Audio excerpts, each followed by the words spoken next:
Meus amados e queridos amigos, meus irmãos, saudação de graça e paz, acompanhado de um lindo, belo, bonito e excelente dia nesse domingo. Que Deus o abençoe de forma riquíssima, de forma copiosa.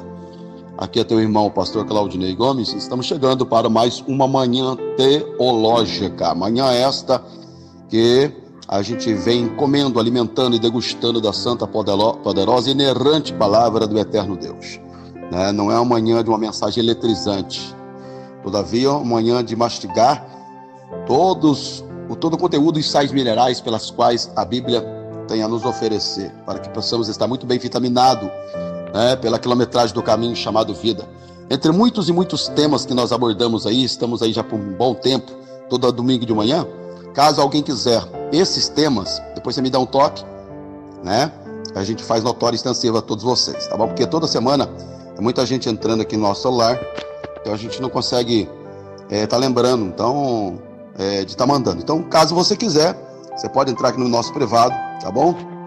E pedir, outros temas aí. Temos temas sobre família, temas sobre poder, temas sobre o anticristo, a pré-manifestação do anticristo, E, enfim, sobre adoração. E hoje, gente, tá? Caso até se você quiser entrar em contato com a gente, visto que o nosso áudio aqui ele é extensivo para várias partes do país e viaja até para fora do país, Europa, tudo, muita gente compartilha para outros lados aí. Então eu já deixo aqui o nosso contato, caso você quiser, tá? Que é 0 operadora 12 981 26 16 30, tá bom? Gente, hoje eu quero tratar de um assunto muito sério com todos vocês aqui. Hoje eu quero tratar de um assunto seríssimo. Eu vou falar um pouquinho aqui hoje, na manhã, nesse dia, sobre o mundo espiritual. Esse áudio tem 20 e poucos minutos, tá? Se alguém falar que é longo, nem continue ouvindo, porque você não tem sede pela palavra. Porque longo, na verdade, é o tempo que a gente tira por rede social, Instagram, WhatsApp, Facebook, televisão, cinema, qualquer coisa, Agora, 20 minutos para alimentar da palavra é nada, é pouco demais, tem que ser 2 horas. Então eu louvo até a Deus por muita gente que no domingo como esse já fica esperando, dizendo: pastor, eu já estava esperando. Glória a Deus por pessoas que ainda amam a palavra, tá? Porque enquanto o diabo está destruindo vidas por intermédio da rede social, nossa intenção e objetividade é fazer com que, por intermédio da rede social, vidas possam ser tocadas, inflamadas e edificadas pelo poder da palavra. Tomarei em mãos a Bíblia Sagrada, o exemplar da mesma, e observando a carta do apóstolo Paulo, dirigida aos crentes que se encontravam na cidade de Éfeso, ou como carinhosamente você queira, ver como Efésios, nós vamos pegar o capítulo 6, laurear a partir do versículo 10, que diz assim, gente, olha só que interessante: no demais, irmãos meus, fortalecei-vos no Senhor e na força do seu poder. É muito bom frisar aqui, interessantemente, que a força que nós temos não está pautada no campo horizontal, e sim vertical, A força que temos vem não de nossos braços, porque maldito é o homem que confia na força do seu braço, mas ela vem de Deus. Por isso que Paulo disse em Filipenses capítulo 4, versículo 13, que tudo posso, e posso não é porque canto, prego, coisa parecida. Posso naquele que me fortalece. Então a força vem de Deus. Fortalecei-vos no Senhor. Aí no verso 11, diz assim, revesti-vos de toda a armadura de Deus, para que possais estar firmes contra as astutas ciladas do diabo. Ou seja, se a gente mergulha no túnel do tempo e para lá no primeiro livro da Bíblia, Gênesis, que é o primeiro livro do Pentateuco, que vem da palavra penta, que na língua grega significa 5, que foram 5 primeiros livros escritos pelo pastor Moisés, Gênesis, Êxodo, Levítico, Número e Deuteronômio. E no início você vai ver que Deus, quando fez o primeiro casal, eles não tinham vestimenta, e ao pecar, percebendo a nudez, eles fazem para si vestimentas. Paulo não está falando em vestir, Paulo está falando em revestir. Então, na luz da íntegra e lógica, o que é revestir, gente? Revestir é uma vestimenta sobre outra vestimenta. E este revestimento é espiritual, justamente pelo verso 12, quando diz assim, olha, porque não temos que lutar contra a carne e o sangue. Na linguagem mais aplicada para os dias de hoje, diz, nós não temos que lutar contra pessoas, contra vidas, Mas, sim, contra os principados, contra as potestades, contra os príncipes das trevas deste século, contra as hostes espirituais da maldade nos lugares celestiais. É claro que eu não vou ter tempo de abordar tudo, porque esse estudo faz parte de um seminário de 3 dias que a gente realiza nas igrejas. Então não dá para abordar tudo. Só vou resumidamente dizer uma coisa a todos os senhores aqui. Quando Paulo está dizendo que a nossa luta não é contra carne e sangue, você tem que fazer uma pergunta. E a pergunta pelo caminho da racionalidade é o seguinte: o que é carne e sangue? Carne e sangue é matéria. Matéria é tudo aquilo que ocupa lugar no espaço, né? Ou seja, tudo aquilo que ocupa lugar no espaço é palpável, tocável, relável e corruptível, que um dia acaba. Logo, qualquer coisa que não ocupa lugar no espaço deixa de ser matéria para ser algo no campo espiritual. Com isso, Paulo está dizendo, sabe o quê? Que a nossa luta não é matéria. A nossa luta, não sendo matéria, não é material. Se não é material, à luz da lógica, é uma luta espiritual. Daí se dizer que quando você entra dentro e penetra nesse mundo espiritual, gente, de cara você descobre 3 coisas. Número 1, você descobre que esse mundo espiritual é formado por pelo menos 3 características. A primeira, que ele é um mundo organizado porque se compõe de principado, potestade e hostes espirituais, que eu precisava muito tempo para falar o que significa isso e não vai encaixar aqui nesse áudio. A gente vem com outro áudio futuramente para falar sobre isso, tá? A segunda característica desse mundo espiritual, ele é composto de 3 espíritos que interagem entre o céu e a terra. Espírito de Deus. Deus não é matéria para ser vista por olho material. A Bíblia diz em João capítulo 4, versículo 23, ali, 22, que Deus é espírito, principalmente 23. Deus é espírito. Importa que os verdadeiros adoradores adoram o Pai em espírito e em verdade, né? Segundo espírito é o espírito do homem, visto que o homem é tricotomia, corpo, alma e espírito. Depois é o espírito do diabo. O diabo, como espírito, não come, não bebe, não dorme, tá? E aí, a terceira característica é em sabermos que ele é um reino dinâmico. Dinâmico porque cada hora é uma nova estratégia, ou seja, se o diabo estrategicamente arquitetou e planejou um meio para fazer você parar, perder, falhar, fracassar ou coisa parecida, se essa estratégia falhou, nem sempre amanhã significa dizer que vai ser a mesma estratégia. E uma outra revelação que eu faço aqui é que a estratégia que o diabo utiliza para pegar você nem sempre significa dizer que vai ser a mesma estratégia que ele vai utilizar e viabilizar para derrubar o irmão aí perto de você ou quem quer que seja, tá? E se tem uma coisa que eu gostaria que não fosse verdade, mas segura aí, meu filho, senta para não cair, que hoje é mocotó cozinhado de fogo a lenha com muita pimenta, tá? Eu quero que você entenda que o diabo conhece seu ponto fraco, seus deslizes, ele sabe da sua apetite. Não se engane, querido. Também é um grande engano pensar que o maior inimigo é ele, onde na verdade é você mesmo. Sua natureza é velha adâmica, sua carne, onde tudo que o diabo faz é aproveitar da sua fraqueza, da sua natureza velha adâmica, da sua fragilidade, das suas fraquezas, dos seus altos e baixos, tá? Dos seus momentos depressivos. Então, se quero hoje, eu gostaria que uma coisa que eu fosse falar aqui não fosse verdade, mas lamentavelmente é que o diabo te odeia. E odeia ao ponto de, mesmo você ter passado por trancos e barrancos, altos e baixos, né? Ele não se dá por derrotado, ele não se dá por vencido, melhor dito, né? De ver você ainda mesmo fraco, indo para uma igreja como hoje à noite. Assim creio. Então, cada vez que você entrando na igreja, procure mesmo adorar a Deus com veemência, visto que você já sabe que se tem alguma coisa no diabo que não tem nós mortais, é paciência, gente.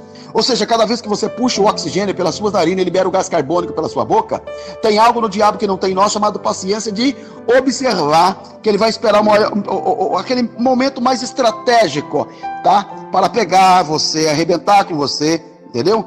Bom, se a gente sabe que pela Bíblia nós somos o quê? Biológico, sociológico, psicológico, espiritual. Como espiritual, nós somos uma casa baseada em 1 Coríntios, capítulo 3, versículo 16, tá? Nós somos templo do Espírito Santo. E como casa, essa casa tem morador, tá? E claro, tem 2 tipos de morador. Um é o Espírito Santo, que é educado, né? Que não invade porta, não arromba a porta. O outro é o espírito do diabo, tá? Onde basta uma pequena brecha e o resto é consequência, tá? Outra coisa que eu quero que você pare e pense pela luz da lógica, que a sua casa pode ser branca, bege, creme, areia, sei lá, do jeito que você quiser. Nunca vai ser a casa que pediu para ser o que ela é. mas é o morador dentro. Então observe que não é a casa que manda no morador, mas é o morador que manda na casa. Então, para eu saber a índole, o caráter de uma pessoa, basta eu saber quem mora dentro dela, que lamentavelmente é quem mora dentro dela que dita a regra de como será essa casa. Então, por isso que é muito importante você saber quem mora dentro de você. Outra revelação que eu faço aqui, assim como dois corpos não ocupam o mesmo lugar no espaço, dois moradores também não ocupam o mesmo lugar dentro de uma única casa. Ou você tem o diabo, ou você tem Deus. Outra revelação que eu faço aqui para a gente partir para frente, no outro ponto, é o seguinte, gente, presta atenção. Entre 7 bilhões de seres humanos que existem hoje na Terra, do mais recém-chegado no útero de uma mulher aí, ou o mais antigo ancião, nenhum corpo está vazio. Vou repetir, nenhum corpo está vago. Ou você tem o diabo, ou você tem Deus. Agora segura que vai arrepiar um negócio com o que eu vou falar aqui para você. Quando você olha para o livro do profeta Isaías 27:1, o diabo é chamado de serpente. Quando você olha para Apocalipse 12:9, o diabo é chamado de antiga serpente, tá?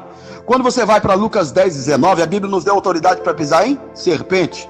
Quando você chega ali em Gênesis capítulo 3, versículo 4, você depara com a primeira sessão espírita, onde o diabo, sendo espírito, entrou na serpente, onde serpenteia em direção a Eva, para enganar a Eva. Agora segura aí que eu preciso fazer uma revelação a vocês, querido, tá? Não se ousa desafiar o diabo, ele se expulsa pelo poder do nome de Jesus, e eu fico muito desconfiado com essa gente, com essas igrejas hoje, que fica travando diálogo com o diabo, tá? Cuidado brincar com um mundo perigoso, ó, tá? O diabo como serpente não é como jararaca, jurucuçu, coral, paito, jiboia. O diabo não é como essas cobras, o diabo é como cascavel, gente. Se você estuda o comportamento da cascavel, você vai observar primeiro que a cascavel nem sempre dá bote para desperdiçar força e nem veneno. Ela é estrategista. Ou seja, você está pensando que o diabo vai querer te enfrentar quando você tiver com jejum de 24 horas, com Deus até pela sobrancelha? Me engana que eu gosto. O diabo sabe que você vai passar por momento de tristeza. Jesus nunca pecou, mas no Getsemane ele diz: a minha alma está triste. Passar tristeza faz parte de nós como seres humanos que somos, tá? Jesus nos preparou em João 16:33, dizendo: no mundo tereis aflição, e ninguém fica feliz com aflição. Então é nesses momentos que o diabo chega sorrateiramente. E aí que eu quero que você entenda que nem sempre ele vem como diabo. Ele pode vir como gatinho de estimação, coelhinho, para pular no seu colo e enganar você quando você menos imaginar. O que é que o diabo faz então? Estrategicamente hoje, ele não arranca uma pessoa da igreja e joga no mundo no vício do dia para a noite. Primeiramente, ele vai fazendo o nome apagando do livro da vida vagarosamente, deixando a pessoa o quê? Saindo da oração, deixando de vigiar. Ela vai passando a cantar em vez de louvar. Ela vai passando a pregar na técnica. Ela vai fazendo a coisa de forma mecânica no campo da engrenagem. Não tem mais aquele espírito adorador, sabe? Não tem mais. Não tem mais aquele, sabe, espírito de levita autêntico, original. Aquele cristão na essência, como tem que ser. Entendeu? E aí a pessoa está o quê? Dentro da igreja e desviado. Agora segura que eu preciso falar uma coisa aqui para você, querido. Que o diabo, estratégico como ele é, eu quero que você entenda, eu quero que você compreenda que ele não joga uma pessoa no pecado do dia para a noite. Primeiramente, ele faz você familiarizar com o pecado, sentir o gostinho do pecado, o sabor do pecado. E aí vai empurrando você, muito semelhante a um gatinho que brinca com o rolo de lã e termina todo enroladinho. Como ele fez com Sansão. É um pouquinho hoje, um pouquinho amanhã. Por isso que a Bíblia diz em Juízes 16, uma palavra importunando. É o famoso 7:1, somebody love. Entendeu bem?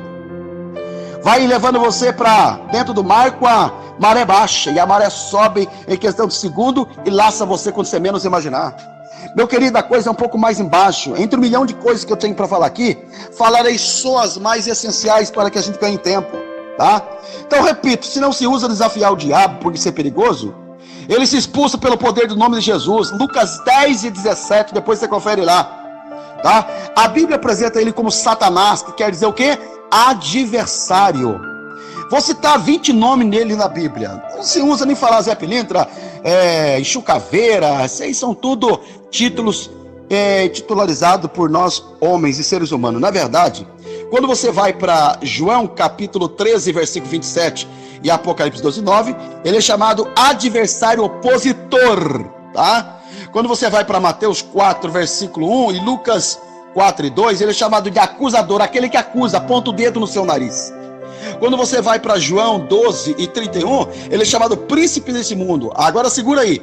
Quando você vai para 2 Coríntios capítulo 6, versículo 15, ele é chamado Belial Vilés, o pai da libertinagem, o pai da desorganização. Essas modas pornográficas, promíscua, tem muito a ver com isso. Quando você vai para Lucas 11, 14, ele é chamado de demônio. Quando você vem para Apocalipse 9, 11, ele é chamado destrutor ou anjo do abismo. Quando você vem para 2 Coríntios 4, 4, ele é o Deus desse século. Mateus 13, 39, ele é chamado de inimigo. Não brinque com o diabo, querido, tá? Ele te odeia. Efésios 2 e 2, segura esta. Ele é o espírito que agora opera nos filhos da desobediência. Lamentavelmente, o que a gente vê hoje? Crianças no mundo do precocismo e adolescentes mortos por outros adolescentes que parecem não ter a mínima noção do valor da vida. É uma influência dele, terrivelmente. João capítulo 8, versículo 44, ele é homicida, tá? E vocês estão vendo aí o que está acontecendo. Mateus 13, 39, ele é maligno.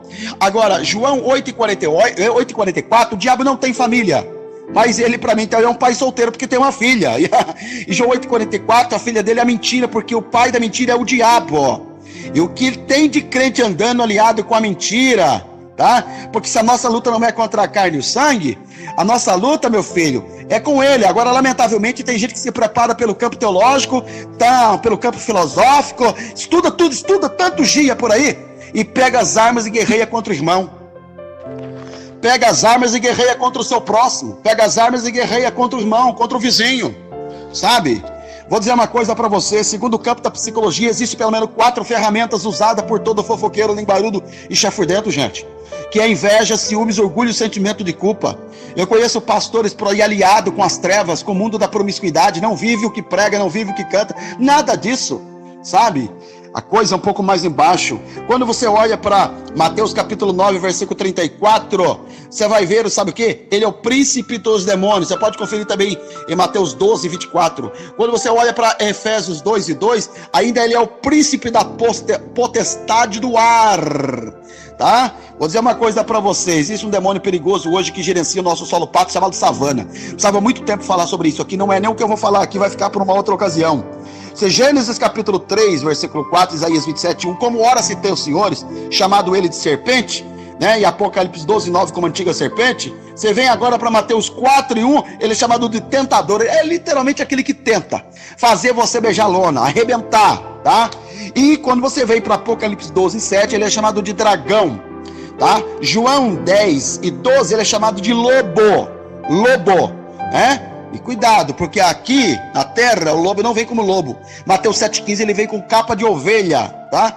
E termina aqui dizendo que 1 Pedro 5,8 é aquele que ruge como leão. E como você não tem medo de papagaio, periquito, hamster, peixinho, coelhinho, cachorrinho, gatinho, que você tem em casa, você só não tem leão porque o leão dá medo. E a estratégia do diabo ao derredor rugir como leão é exatamente isso. O rugido de leão mede em decibéis a altura de uma banda de rock no volume alto. O que eu quero dizer com isso, gente? É o seguinte, digo aqui para todos os senhores e senhores, que o propósito do diabo é pôr medo, amedrontar, atemorizar cada um dos senhores aqui, entendeu bem? E, já concluindo, se o diabo é espírito, depois eu vou deixar aqui como referência Mateus capítulo 10, versículo 1, tá? Vocês vão entender com relação a espírito, dá uma olhadinha lá, Marcos capítulo 9, versículo 25, vai ficar um pouco mais interessante se você conferir. Tá? Então, como espírito, o diabo pode literalmente personificar-se como ele quiser. Por isso que as pessoas acreditam em fantasmas, essas coisas todas. Fantasma, lobisomem, vultos, animais, pessoas que já morreram e voltam. Na verdade, dá uma olhadinha para 2 Coríntios, capítulo 11, versículo 14. Tá? Vou deixar essa referência. Não, eu sei o texto de cor, mas não vou falar a fim de que você pegue a Bíblia. Dê uma conferida lá, tá? E termino falando algo aqui agora muito forte. Veja o que acontece quando o espírito maligno, então, entra num corpo, através de 3 coisas que eu vou dizer a vocês aqui: possessão, opressão e depressão. Note que eu precisava muito tempo, então eu vou só enxugar aqui de uma forma assim, beijinho na flor que eu vou falar aqui agora. Possessão, gente, vem da palavra posse. Na possessão, a pessoa fica inconsciente. Eu já tive pregando na Bahia, terra da Umbanda, Quimbanda, Candomblé, Magia Negra, Vodú, Orixá, Salvador, com quase 6 mil terreiros de Umbanda legalizado. E é de grande normalidade você ver um bruxo, feiticeiro, candombleceiro, coisa parecida. Quando ele vem se convertendo, pelo processo da conversão, o diabo pega ele, derruba ele, dizendo: vou matar ele. O que é isso aí? A pessoa está possuído. Então a palavra possessão vem da palavra posse, tá? Ninguém pode entrar em sua casa e te expulsar dela, tá? Eu quero que você entenda que assim é alguém quando faz um pacto com o inimigo. O que o inimigo quer? Ele não vai aceitar ser expulso desse corpo pelo fato do pacto, de se achar dono dele. E a libertação aqui você vai encontrar em Mateus, aliás, em Marcos 16, 17. Em meu nome expulsarão os demônios, tá? Aqui é o nome de Jesus. Sai! Sai ou não sai? Sai! Só que o pior não é possessão, o pior é a opressão. Porque se na possessão a pessoa fica inconsciente, na opressão agora a pessoa está consciente. E o que é opressão? Segura aí. Nós somos fruto do que a nossa mente diz que nós somos. E na opressão o inimigo domina o quê? A mente da pessoa, levando essa pessoa até o quê? Complexo de inferioridade, sabe? Mau humor, ódio no coração, excesso de nervosismo, explosividade, indiferença, tá? É uma pessoa revoltada, invejosa, orgulhosa, ciumenta, prepotente, e aí vai. Agora a libertação que não é o nome de Jesus não, porque senão ela joga na tua cara: eu não tô endemoniada, ora pra mim pra você focar. Ela não tá, ela acha que não tá. Todavia não é possessão, é opressão. E aqui a libertação é o poder da palavra de Deus em João 8, 32 e 36. Conhecereis a verdade vos libertará. E se a verdade vos libertar, verdadeiramente vos serei livre. Depois vem a questão da depressão. A depressão pode, tá? Segura aí, levar a pessoa a ficar consciente ou inconsciente, dependendo do grau da depressão, tá? Porque em psiquiatria, o estado resultante de baixo do tono psicológico é o que? A depressão, tá? Ou seja, com desalento, desinteresse, tristeza, fadiga, né? Insônia, anorexia. Então a depressão ela pode variar da neurose à psicose. Na depressão, tudo que a pessoa quer é o quê? Morrer. E muito acaba se suicidando. E o poder aqui já não é nem o nome de Jesus, meu filho. É oração. Tiago 5, versículo 13 ao 16. Eu deixo para a sua meditação. Eu espero que você pegue essa palavra, fundamente do seu coração, compartilhe para outros, muitos aí serem riquissimamente abençoados, tá bom? E que Deus os abençoe de forma poderosa. Que haja um poderoso trovejar da graça, do Espírito de Deus na sua vida, a fim de que você possa viver o melhor que Deus tem para você, com um morador poderoso dentro da sua casa, que é o Espírito Santo de Deus, tá bom? Um grande abraço, queridos. Fiquem todos com Deus. Reforço aqui o nosso contato, pastor Claudinei Gomes, 0 operadora 12 981 26 16 30. E até domingo que vem, com mais uma manhã teológica, querendo Deus com outro tema. Fiquem todos na paz de Cristo.